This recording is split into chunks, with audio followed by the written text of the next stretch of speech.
특유의 그 조용필 선생님만의 그 음악적인 버릇 개성이 있어요. 그 음악으로 우리가 울고 웃고 했잖아요. 그런데 그것마저도 버렸어요.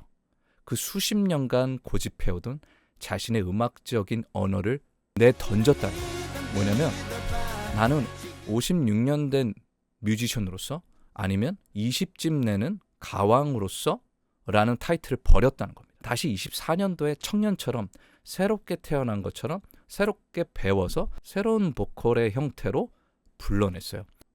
그래서 저는 조용필 선생님 말고 아티스트 조용필, 청년 조용필이 20집을 냈다. 구독과 좋아요, 알림 설정까지 부탁해요.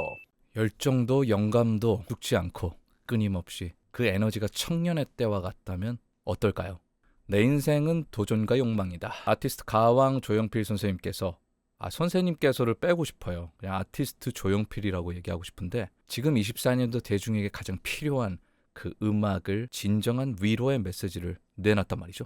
안녕하세요. 진엽의 음악 에세이 시작하도록 하겠습니다. 이번에 조용필 선생님께서 아티스트 조용필이 11년 만에 정규 앨범을 발표했어요. 20집입니다. 그 우리나라에 이런 아티스트가 계속 존속해줬으면 저는 뭐 음악인으로서 동시대를 살아가는 한 사람으로서는 이제 이번 음반을 듣게 해준 것 그 자체가 그냥 감사할 따름입니다. 먼저 저는 음악 들으면 이제 보컬리스트니까 보컬을 좀 뭔가 포커스로 듣잖아요. 그 보컬이 이 사운드에 반응하는 그 목소리. 그러니까 지금 시대에 맞을까? 조용필 선생님 같은 경우는 예전 시대 스타시니까 56년의 음악 생활이 있기 때문에 조용필 선생님의 그 음악 스타일 그리고 조용필 선생님을 사랑하시던 그 팬들을 위한 그런 음악을 하겠지. 바운스부터도 그렇고 그런 여러 가지 틀과 생각 상식을 깨고 아주 트렌디하고 신선한 음악을 내주시고 계셨죠. 근데 이번에는 더 합니다. 더 발전하셨어요. 어떻게 75세가 돼서 더 발전합니까? 보컬도 더 발전했다라고 저는 말씀하고 싶습니다. 조용필 선생님 하면 개그맨들이 따라할 정도의 특유의 그 조용필 선생님만의 그 음악적인 버릇 개성이 있어요. 그 음악으로 우리가 울고 웃고 했잖아요. 그런데 그것마저도 버렸어요. 그 수십 년간 고집해오던 자신의 음악적인 언어를 내던졌다는 거예요. 뭐냐면 나는 56년 된 뮤지션으로서 아니면 20집 내는 가왕으로서 라는 타이틀을 버렸다는 겁니다. 다시 24년도에 청년처럼 새롭게 태어난 것처럼 새롭게 배워서 새로운 보컬의 형태로 불러냈어요. 여러분들이 들으시면 아시겠지만 기존의 조용필 선생님의 목소리가 아니라 청년 목소리 같아요. 그 음악적인 모던 록의 아주 감각적인 사운드와 멋진 뮤지션들과 같이 협업해서 조용필 선생님이 그 보컬리스트로 이 음악을 해내는데 저는 뮤직비디오를 보고 순간적으로 한 3번을 반복했고요. 마음속으로 엄청나게 울음을 터뜨렸어요. 그럼 그 뮤직비디오 속으로 한번 탁 떠나가 볼까요? 한 여성이 있어요. 한 여성이 이렇게 또 등장을 하고 젊은 느낌의 한 여성이 이렇게 또 형상을 하고 있지만 그게 내면의 자아라고 생각합니다. 영화 괴물을 한 병실에서 이렇게 보고 있는데요. 그 영화 속으로 갑자기 들어가요. 그리고 딸이 갑자기 등장하고 같이 괴물이 나오자마자 막 뜁니다. 갑자기 왜 괴물 영화 속에 등장하지? 그러다가 그 딸이랑 같이 딸의 수능날로 전환이 되는데 그러면서 딸이 막 나 화이팅 하면서 들어가고 딸을 배웅해주는 엄마의 모습이 그러니까 어떤 한 사람의 인생이 이렇게 녹아져 있는 것 같다라는 생각이 드는데 괴물이 갑자기 튀어나오자 막 다급하게 딸과 뛰었던 것처럼의 내 마음과 삶의 헌신을 다해서 자녀를 위해서 달려갔다는 그런 의미가 아닐까라고 생각이 들더라고요. 이번에 배우들이 뭐 엄청납니다. 이솜 씨가 주인공이죠. 전미도 씨가 이제 또 딸로 나오고 이제 변요한 씨까지. 태극기 휘날림의 영화를 보다가 갑자기 아드님의 군입대 장면으로 넘어가요. 그리고 전쟁과 같은 이 자녀를 위한 헌신의 삶을 달려갔다. 뭐 이런 느낌일까요? 그리고 나서 어린 시절에 두 아들 딸내미의 학예 같은 장면. 그래서 이제 젊은 남편의 모습도 갑자기 이렇게 사진 속에서 나오는데 그러다가 갑자기 사라져요. 남편의 젊은 얼굴이 잘 떠올리지 않고 되게 낯설게 느껴졌다는 건데 여기서부터 우리가 좀 알게 되는 건 이 뮤비의 여자 주인공이 치매, 알츠하이머 환자일 가능성이 높겠구나. 그러다 보니까 이 동그라미 네모 육각형이 있는 이 장난감 같은 정확하게 그 틀 안에 그 세모를 집어넣지 못하죠.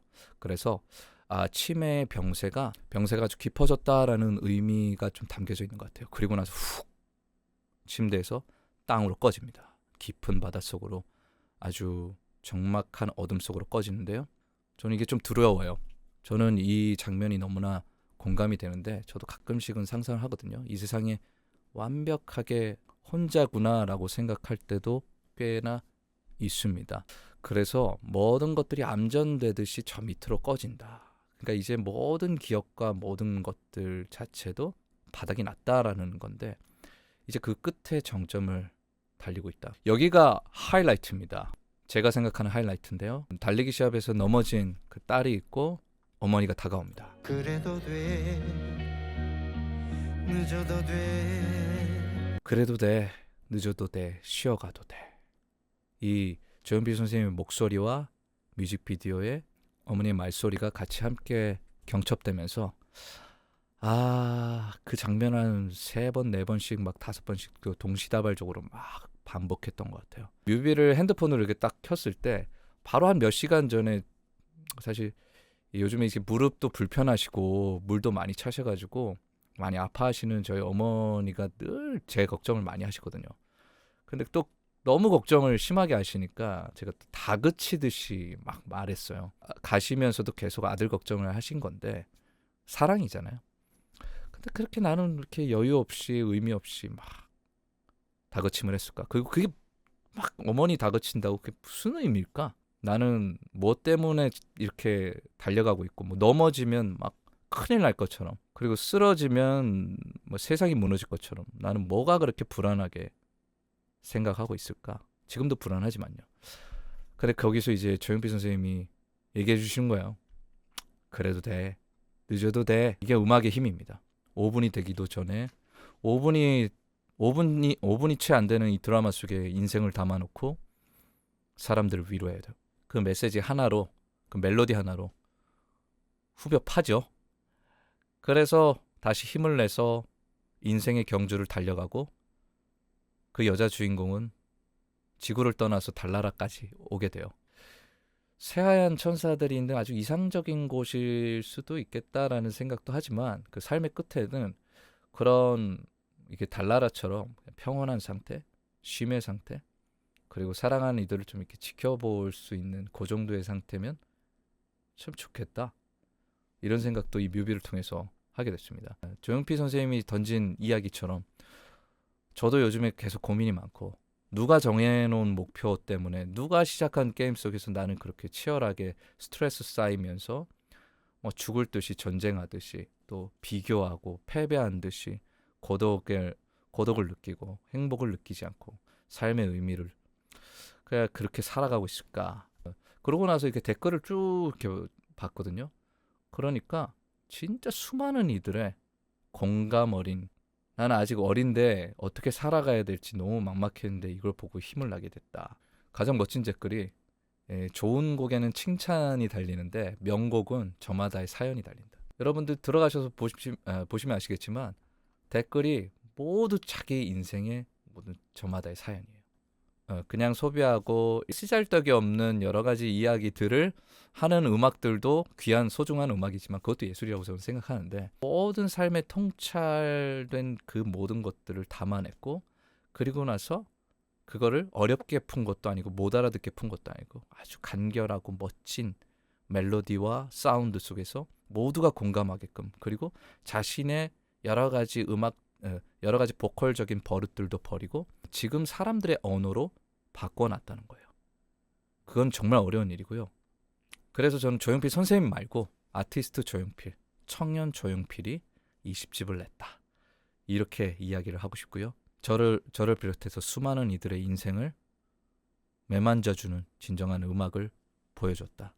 오늘의 리뷰 어떠셨나요? 좋으셨나요? 네, 좋으셨으면 하시죠. 구독과 좋아요 그리고 알림 설정까지 부탁드리겠습니다. 감사합니다.